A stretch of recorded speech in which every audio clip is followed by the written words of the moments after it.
Hello students. अभी तक हमने सी प्रोग्रामिंग लैंग्वेज में सी लैंग्वेज का इंट्रोडक्शन पढ़ा था। उसके बाद हमने जाना था कि हमारी लो लेवल लैंग्वेज और हाई लेवल लैंग्वेज आखिर होती क्या है।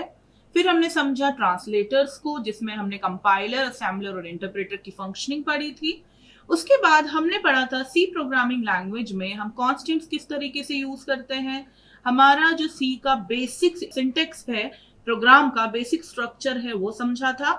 और हमने एग्जीक्यूशन भी समझा था प्रोग्राम का किस तरीके से होता है। कांस्टेंट समझने के बाद हमने लिटरल समझने के बाद हमने समझा था कीवर्ड्स और आइडेंटिफायर्स। और आइडेंटिफायर्स में हमने समझा था वेरिएबल्स। आइडेंटिफायर्स के टाइम पर मैंने आपको बताया था किसी भी चीज को आइडेंटिफाई करने के लिए अगर आपने किसी चीज का नाम रखा है तो वो कहलाता है आइडेंटिफायर। ये यूजर डिफाइंड होते हैं। तो उसमें हमने पढ़ा था वेरिएबल्स। आइडेंटिफायर्स और भी होते हैं, हमने एरेज भी पढ़ेंगे आगे जाकर, हम आगे जाके स्ट्रक्चर भी पढ़ेंगे, हम आगे जाके फंक्शंस भी पढ़ेंगे। इन सभी के नाम भी आइडेंटिफायर्स ही कहलाते हैं। उसके बाद हमने वेरिएबल्स को समझा था कि वेरिएबल्स आखिर क्या होते हैं, किस तरीके से वैल्यू स्टोर होती है, मेमोरी में किस तरीके से रिप्रेजेंट होते हैं। इतना सब जानने के बाद हमने वेरिएबल्स के टाइम पर बार बार एक वर्ड देख रहे थे। डिक्लेरेशन के टाइम पर इंट एक्स हम डिक्लेयर कर रहे थे। तो वो जो इंट था, मैं आपको बता रही थी कि ये एक डेटा टाइप है। तो आज का ये वीडियो हमारा डेटा टाइप टॉपिक पर ही होगा और हम समझेंगे कीनली कि हमारे सी लैंग्वेज में कितने डेटा टाइप्स होते हैं और उनका वर्किंग, उनका यूज किस तरीके से करते हैं। तो सबसे पहला सवाल, डेटा टाइप आखिर होता क्या है। आपके पास कोई भी रॉ डेटा है, फॉर एग्जाम्पल आपके पास नंबर्स हैं 1 2 3 6, या फिर आपके पास नंबर्स फ्लोटिंग पॉइंट में है, रियल पॉइंट्स में है 3.2 8.6 इस तरीके से, या फिर आपके पास कैरेक्टर है ए बी स्मॉल में भी हो कैरेक्टर, या फिर आपके पास स्ट्रिंग है। दैट मीन्स आपके पास पूरा ग्रुप ऑफ कैरेक्टर्स है। तो हमने कांस्टेंट्स के टाइम पर ये समझा था कि हमारे कांस्टेंट्स के टाइप्स होते हैं। हमारे होते हैं इंटीग्रल कांस्टेंट्स, जिसमें इस तरीके के कुछ नंबर्स थे। हमारे पास कांस्टेंट थे फ्लोटिंग पॉइंट, जिनमें इस तरीके से कुछ थे। और हमारे पास कैरेक्टर में दो टाइप था, जिसमें हमने समझा था सिंगल कैरेक्टर्स और स्ट्रिंग। ये हमने कांस्टेंट्स के टाइप्स पढ़े थे।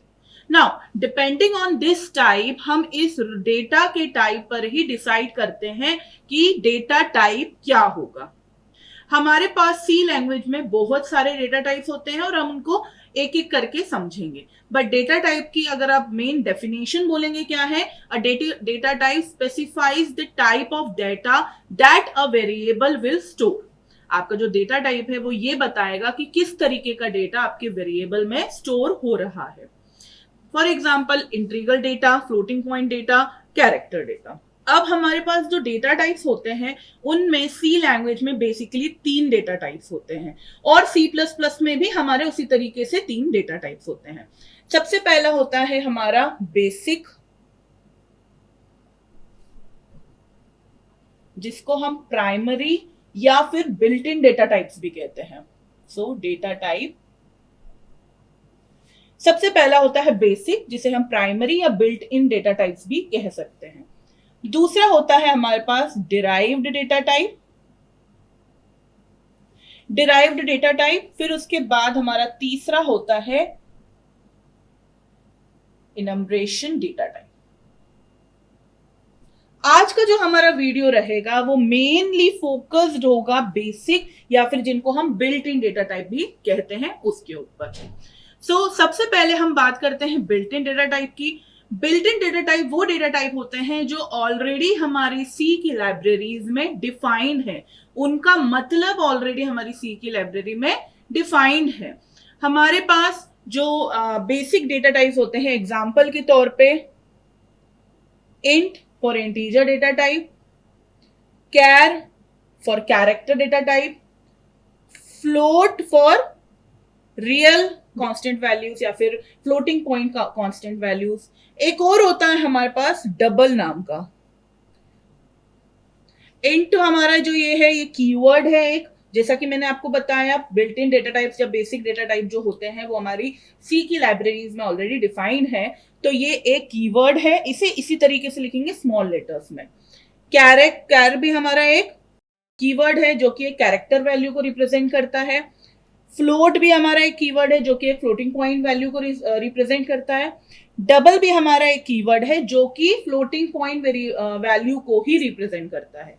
दैट मीन्स ये दोनों फ्लोटिंग पॉइंट वैल्यूज को ही रिप्रेजेंट करते हैं, लेकिन इनमें डिफरेंस क्या होता है वो हम आगे समझेंगे। अब हम आते हैं हमारा दूसरा टाइप जो है डिराइव्ड डेटा टाइप। ये डेटा टाइप क्या होता है, इसे हम एक तरीके से इस तरीके से बोल सकते हैं कि combination of basic data type. हमारे पास यहां पर होता है पहला एरे। ये हमारा एक पूरा चैप्टर रहेगा, एक पूरा टॉपिक रहेगा एरे, जिसको हम बहुत डिटेल में डिस्कस करेंगे, जिसके ऊपर हम बहुत सारे प्रोग्राम्स भी करेंगे। एरे क्या होता है हमारा, homogeneous collection of data. That means array के अंदर हम बहुत सारे अलग अलग वेरिएबल्स को सेव कर सकते हैं, लेकिन उसमें शर्त यह है कि सारे वेरिएबल्स का टाइप एक होना चाहिए। फॉर एग्जाम्पल मेरे पास एक लिस्ट है जिसमें हम 1 6 3 8 10 सेव करना है हमें लिस्ट के अंदर। तो ये क्या हो गया हमारा कलेक्शन ऑफ डेटा। और होमोजेनियस क्यों हुआ, क्योंकि ये सभी इंटीजर टाइप के हैं। तो इनको डिक्लेयर किस तरीके से करेंगे, इंट। फॉर एग्जाम्पल मैंने एरे का नाम ए रख दिया और यहाँ पे स्क्वायर ब्रैकेट्स में इनका साइज रख दिया मैंने 5। तो इस तरीके से डिक्लेयर करेंगे। तो बेसिकली हमारा जो डिराइव डेटा टाइप है वो बना हमारे बेसिक डेटा टाइप्स के थ्रू ही है, लेकिन यहां पर हम क्या कर रहे हैं, बहुत सारे कलेक्शन है हमारे पास अलग अलग एलिमेंट्स का जिनका data type basic data type है। फाइन। इसके अलावा हमारे पास होता है पॉइंटर। ये भी हम आने वाली सीरीज में पढ़ने वाले हैं। उसके बाद पॉइंटर के बाद आता है हमारे पास स्ट्रक्चर। ये भी हम आगे पढ़ेंगे, सेपरेट वीडियोस रहेंगे इन सब चीजों के लिए। और होता है हमारे पास यूनियन। एक हद तक दोनों सेम रहते हैं, तो हम इनको अलग अलग तरीके से पढ़ेंगे। नेक्स्ट हमारे पास आता है इनम।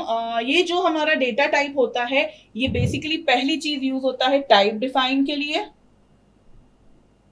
टाइप डेफ एक हमारा स्ट्रक्चर टाइप चीज होती है, उसके लिए हम यूज करते हैं। इतना हमें अभी ध्यान देने की इस पर जरूरत नहीं है, पर हमें पता होना चाहिए। और एक होता है इनम।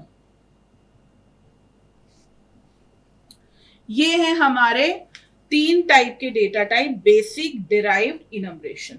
चलिए अब हम जिस पर हमारा ये वीडियो है, जिस पे हमें ज्यादा फोकस अभी करना है, उसे हम ध्यान से पढ़ते हैं एक एक करके। इंटीजर, कैरेक्टर, फ्लोट, डबल, और भी हमारे पास जो है इंटीजर में भी क्या टाइप्स होते हैं, ये सब हम पढ़ते हैं। सो जो हमारे बेसिक डेटा टाइप्स होते हैं उनमें हम सबसे पहले समझेंगे जो हमारे 3 सबसे इंपॉर्टेंट डेटा टाइप्स हैं जिनकी हमें अभी जरूरत पड़ेगी।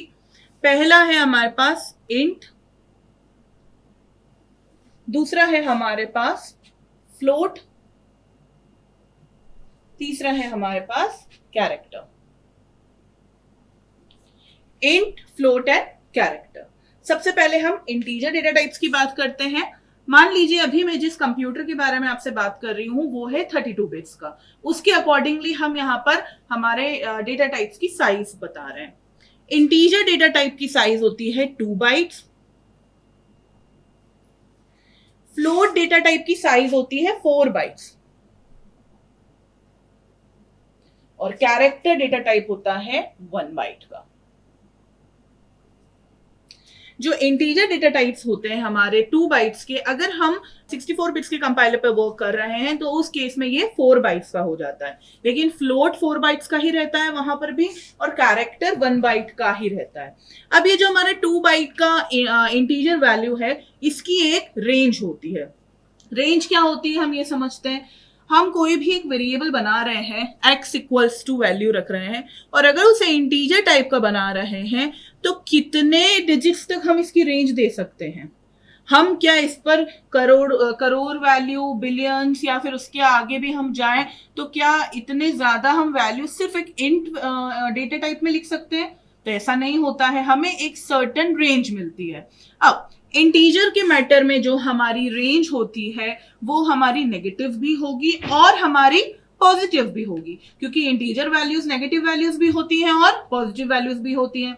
तो 2 बाइट्स के लिए जो हमारी रेंज होती है वो होती है -32,768 से -32,768 टू पॉजिटिव की बात कर रही हूँ 32,767। दैट मीन्स इसमें जीरो भी इंक्लूड होता है। ये वैल्यू कहां तक जा रही है, -32,768 से लेकर पॉजिटिव 32,767। दैट मीन्स अगर आप इस तरीके से कोई वेरिएबल बना रहे हैं इंटीजर टाइप का, तो उसको वैल्यू आप यहीं तक दे सकते हैं। इसके आगे अगर आप पॉजिटिव 32,768 देते हैं, दैट मीन्स इस तरीके से, तो ये आपको फुल आंसर जो आपको देना चाहिए था आउटपुट वो नहीं मिलेगा, क्योंकि आपने रेंज को एक्सीड कर दिया है। फाइन। इसी प्रकार आप नेगेटिव में अगर इससे ज्यादा देते हैं तो आपकी रेंज एक्सीड हो जाएगी। ठीक है, यहाँ पे जो हमारा इंटीजर का वैल्यूज मैंने अभी आपको बताई, 2 बाइट्स के अंदर हमारी जो रेंज है 4 बाइट्स के मैटर में ये रेंज चेंज हो जाती है। लेकिन क्या हम इससे ज्यादा वैल्यू डिफाइन नहीं कर सकते? फॉर एग्जाम्पल एक प्रोग्राम बना रहे हैं आप, और आपको यहां से चांद तक की दूरी पता करनी है। अब अर्थ से चांद तक की दूरी क्या इतने से नंबर्स में डिफाइन हो जाएगी? हमें तो पता नहीं कि हमें लाइट ईयर्स को एक्सप्लेन करना पड़ेगा, क्योंकि स्पेस में हम किलोमीटर्स लाइट ईयर्स में करते हैं, और एक लाइट ईयर शायद बहुत ज्यादा हजारों किलोमीटर्स के बराबर होता है। तो उन्हें डिफाइन करने के लिए, उसके लिए प्रोग्राम बनाने के लिए हमारे पास क्या सिर्फ ये इतना इंटीजर ही है? और अगर फ्लोट की बात करें तो यहाँ पे फ्लोट का हम रेंज डिस्कस नहीं कर रहे हैं, हम इंटीजर के थ्रू ही समझ लेते हैं हमारा रेंज की वर्किंग क्या होती है, ताकि हम इजीली फ्लोट और कैरेक्टर के मैटर में रेंज समझ सकें। तो हम इसके लिए क्या कर सकते हैं, हमारा जो इंटीजर है उसकी रेंज को एक्सीड करने के लिए हम कुछ अलग कीवर्ड्स का यूज कर सकते हैं। उन्हें समझे उससे पहले हम ये माइनस और प्लस को समझते हैं। हमारे पास इंटीजर 2 टाइप के होते हैं। पहला टाइप होता है साइंड, दूसरा टाइप होता है अनसाइंड। ये भी कीवर्ड्स हैं। साइंड भी पूरा स्मॉल में रहता है, अनसाइंड भी पूरा स्मॉल में रहता है। अब जो ये साइंड होता है उसके पास नेगेटिव और पॉजिटिव दोनों वैल्यूज इंक्लूड करती है। दैट मीन्स साइंड इंटीजर की जो रेंज है वो सेम रहेगी, -32,768 से लेकर +32,767 तक। लेकिन ये जो अनसाइंड होता है ये सिर्फ और सिर्फ पॉजिटिव वैल्यूज रखता है, और क्योंकि ये सिर्फ पॉजिटिव वैल्यूज रखता है, नेगेटिव वैल्यूज नहीं है, तो इसकी रेंज डबल जाती है, 32,767 से डबल जाती है। दैट मीन्स 0 से 65,300, इनका हम डबल कर देंगे तो आंसर हमारा आएगा 65,537। कुछ इस प्रकार हमारी रेंज होती है। और क्लियरली अगर इसको बोले तो ये हमारा ये ना होते हुए 65,535 होता है रेंज। तो ये हमारी हो गई अनसाइंड की रेंज।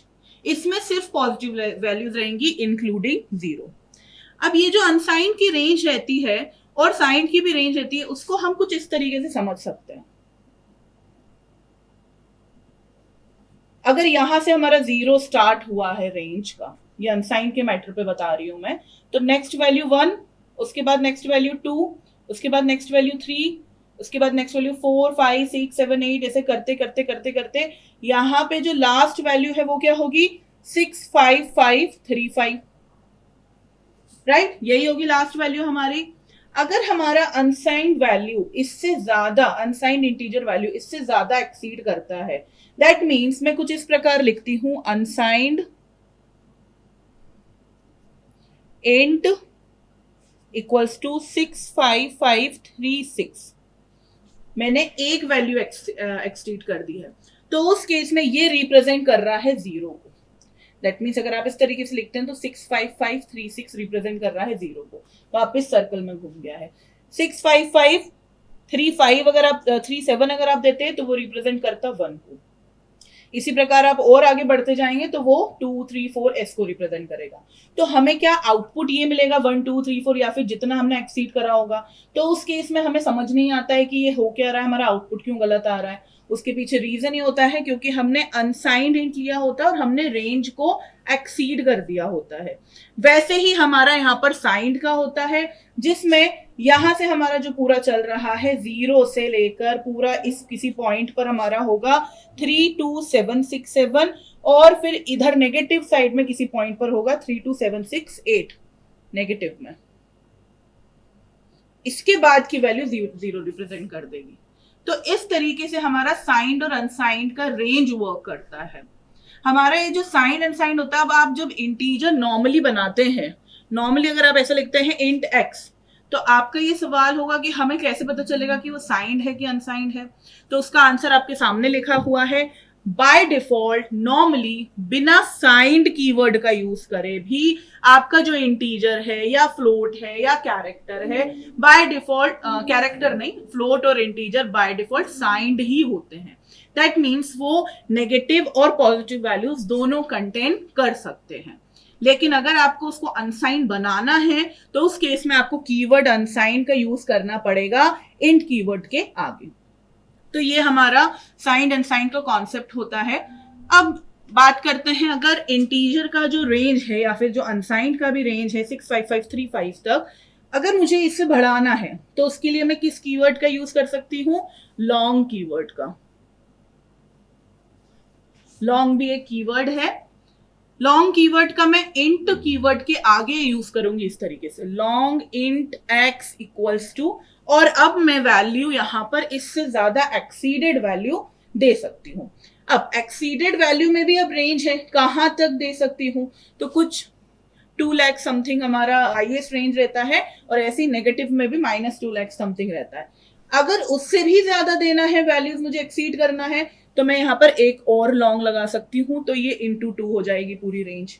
और ज्यादा देना है तो और ज्यादा, वहां पे जितने लॉन्ग कीवर्ड्स यूज करूंगी मेरा जो रेंज है वो बढ़ता जाएगा। और हम अनसाइंड का भी रेंज इसी तरीके से बढ़ा सकते हैं, लॉन्ग अनसाइंड करके, लॉन्ग कीवर्ड का यूज करके। फॉर एग्जाम्पल मुझे इंटीजर में इतना रेंज नहीं चाहिए, इससे बहुत कम रेंज चाहिए, इतना रेंज नहीं चाहिए, इससे और कम रेंज चाहिए। तो उसके लिए मैं कीवर्ड का यूज कर सकती हूँ और उस कीवर्ड का नाम है शॉर्ट। शॉर्ट इंट लिखूंगी एक्स, तो मैं इस रेंज को कम कर सकूंगी।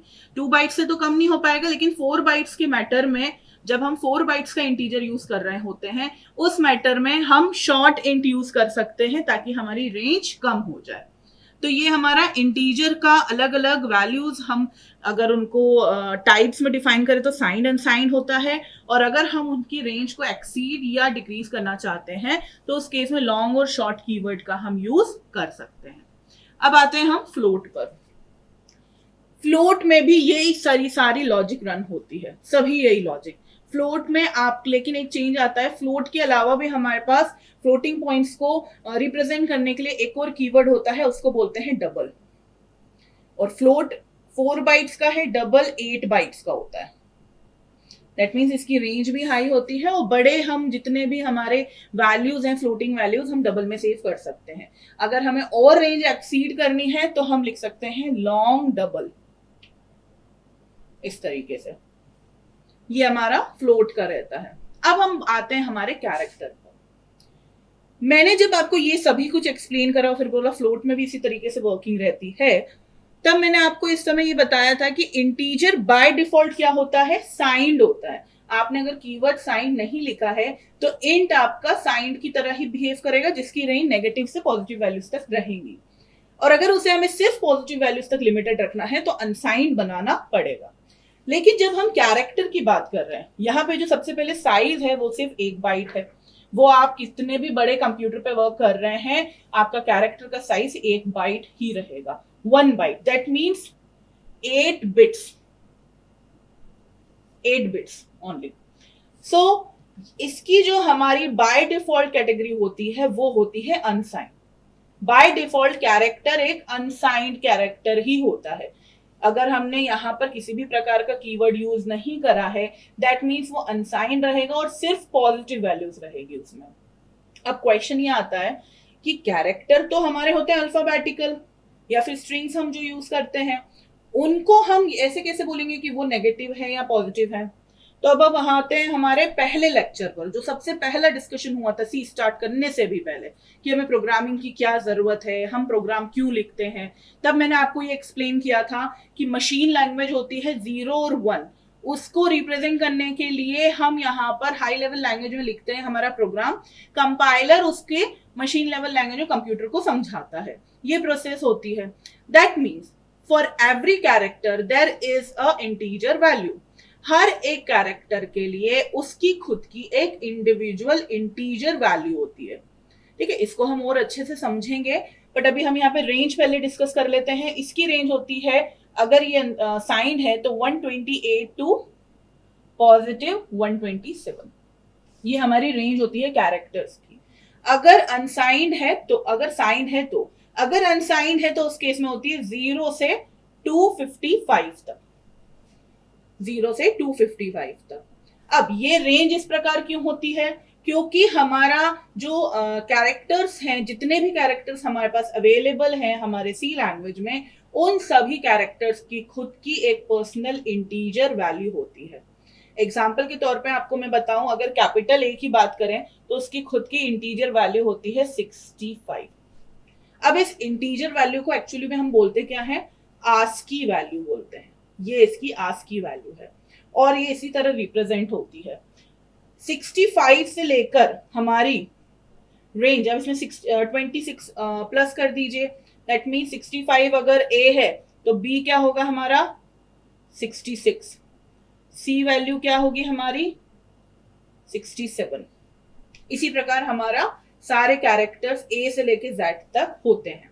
उसके बाद हमारा जो स्मॉल कैरेक्टर्स रहते हैं, that means small A, small B, small C, जितने भी हमारे स्मॉल अल्फाबेट्स होते हैं, कैरेक्टर्स की बात नहीं कर रही हूं मैं, अल्फाबेट्स की बात कर रही हूँ। तो ये जो स्मॉल होते हैं इनकी भी खुद की एक आस्की वैल्यू होती है, ए की होती है 98, 97, इस तरीके से हम आगे बढ़ते जाएंगे तो हमारा कैरेक्टर, स्मॉल कैरेक्टर्स की भी वैल्यूज खुद की अलग अलग होती है। ये होती है हमारी आस्की वैल्यूज। इन्हीं आस्की वैल्यूज के ऊपर दर्शाता है हमारा रेंज, 0 से लेके 255 तक रेंज रहेगी कैरेक्टर की। इसे हम और डिटेल में एक सेपरेट वीडियो में समझेंगे, वो वीडियो सिर्फ और सिर्फ आस्की वैल्यूज को समझने के लिए ही होगा। यहाँ पे हमने जो कैरेक्टर पढ़ा, यहाँ पे हमारा कैरेक्टर 1 बाइट का था, दैट मीन्स 8 बिट्स का, जिसकी रेंज -128 टू 127। ये वाली रेंज बड़ी क्यों होती है, क्योंकि इन्हीं को अगर हम इन कैरेक्टर्स को ऐड ऑन करेंगे तो वो 255 तक जाती है, इसलिए ये रेंज हमारी बड़ी रहती है। तो ये था हमारा detail discussion int, float, character और डबल डेटा टाइप्स, जो कि हमारे होते हैं प्रिमिटिव डेटा टाइप्स। आप कहीं बुक्स में पढ़ेंगे तो ऐसा मत समझिए मैम ने बेसिक बताया है, बेसिक को हम प्रिमिटिव डेटा टाइप्स भी बोलते हैं, बिल्ट इन डेटा टाइप्स भी बोलते हैं।